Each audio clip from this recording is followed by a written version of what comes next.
Hey everybody, what's up? It's No Nonsense News. Ted, Friday, October 2nd, 2020. Well, 32 days to the election, and President Trump and his wife, First Lady Melania, test positive for COVID.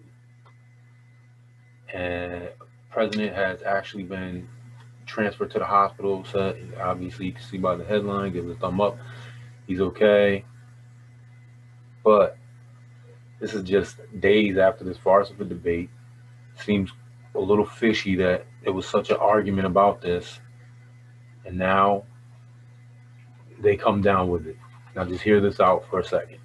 There's two ways this really can go. And before I even say that, let me just remind everybody I'm a political atheist. I don't believe that either party is right. I think we need a political revolution, a peaceful one, but a political revolution. So, with that being said, this is an unbiased thing. My logical thinking leads me to this. So, there's basically two ways it can play out, right? You have he's hospitalized. He goes in there. He takes some untested vaccine or some concoction of therapeutic stuff, and basically bounces back and adds merit to everything he's been saying since the beginning that it's actually not that bad. And also, the numbers that we talked about early in the week say that it's not that bad. But for Trump, those numbers point that the odds for him are actually higher than they would be for somebody of my age or even younger than me.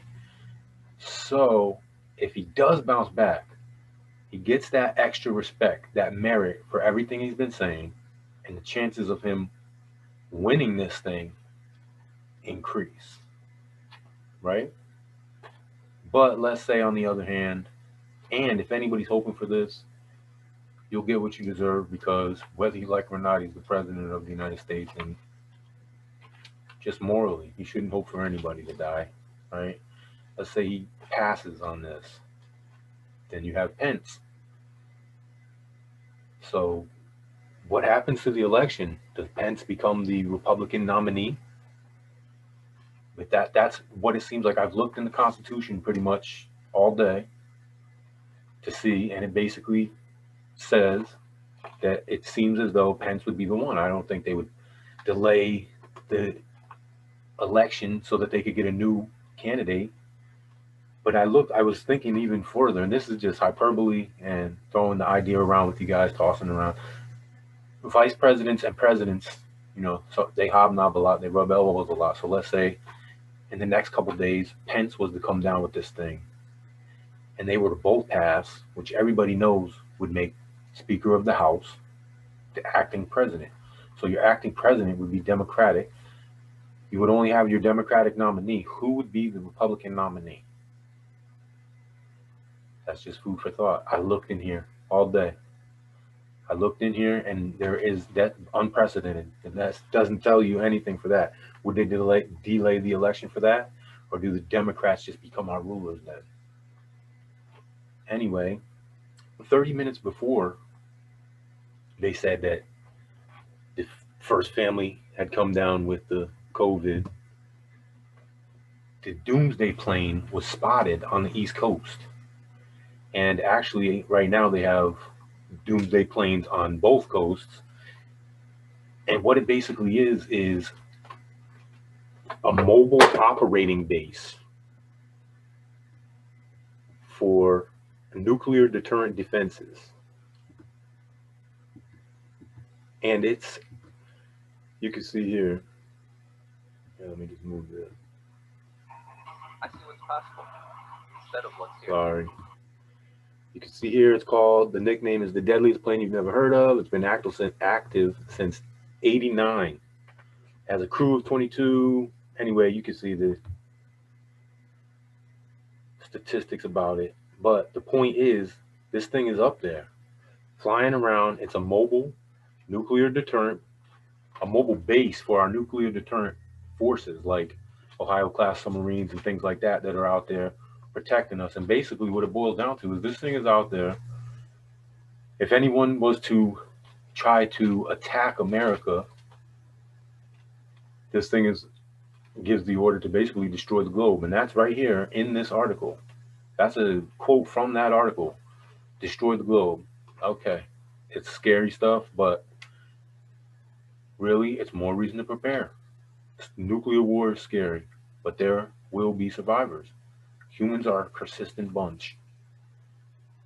And the more you're prepared you are, the more likely you will be to survive something like that. At least you have something to fall back on. And I know people can't just go out and buy bunkers and stuff like that. You can only do what you can do. And from that point forward, it's out of your hands. But do what is within your capabilities.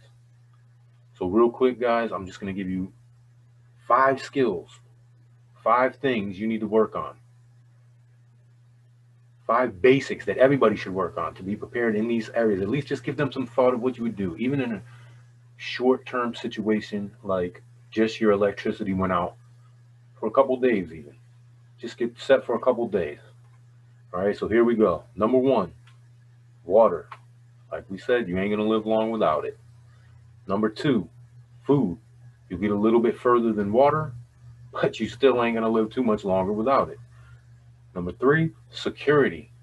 How long can you protect that food and water to keep feeding you and your family? Number 4, skills. Talking long term, you're going to need skills. Sooner or later, your supply runs out.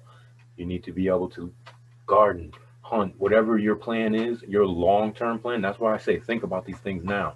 Whatever your plan is, start working on them skills. You're not just going to jump up and do it. This isn't like a Rambo movie. You're going to jump out the seat, jump out your seat, grab a gun, start gardening, shooting things. It doesn't work like that. Get the skills now while you can. And number 5, start thinking about things you can attain that you would be able to use for barter along with your preps, like alcohol, tobacco, things like that, maybe screws even, you never know what people are going to need. Anyway, guys, that's all for me tonight. Hope you enjoyed. Please consider subscribing. Give me a thumbs up. I really would like to build a community with you guys. If you got any comments, please leave a comment. Tell me how I can get better. Tell me something you'd like me to talk about. Anyway, take it easy. See you guys next week.